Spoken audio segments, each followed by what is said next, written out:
Welcome to the world of ISL, where anything can happen. In this game, your partner has been transformed into a flag by the evil witch Belinda. Your mission, should you choose to accept it, is to guide the brave Eye Warrior to the flag at the end of each level. You must brave spikes, gaps, and tall ledges to reach the goal. However, the Eye Warrior is very stupid and needs to be told explicitly what to do.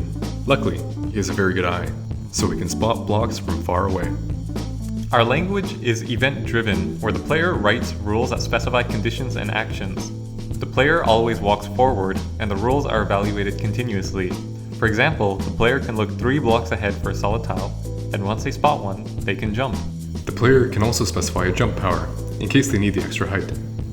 Or, if they're in danger, they can turn around. The language also supports compound conditions, in case the player wants to check multiple blocks.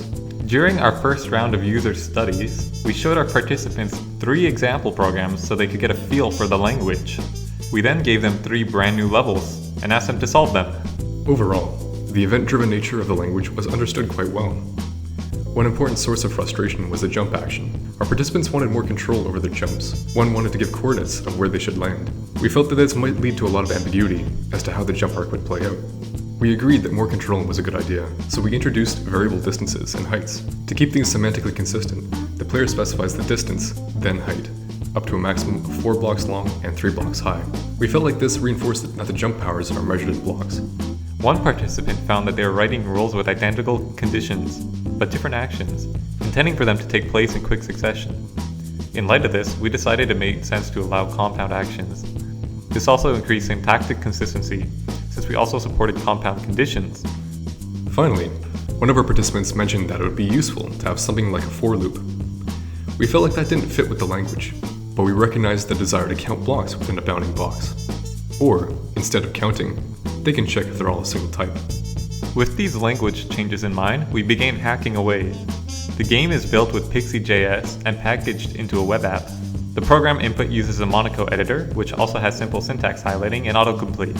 In the second round of user tests, we showed our participants a similar set of example programs. We tasked them with solving a silly series of 7 serendipitous levels.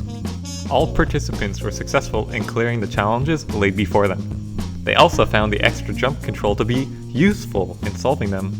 However, even after our first set of changes, they still provided insight on ways we can further improve the language. For example, one participant thought it'd be useful to have negation operators within conditions. Importantly, our participants didn't use the bounding box conditions we added.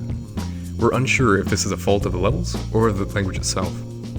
One key challenge in this project was delineating between game mechanics and language design, since they're both tightly coupled.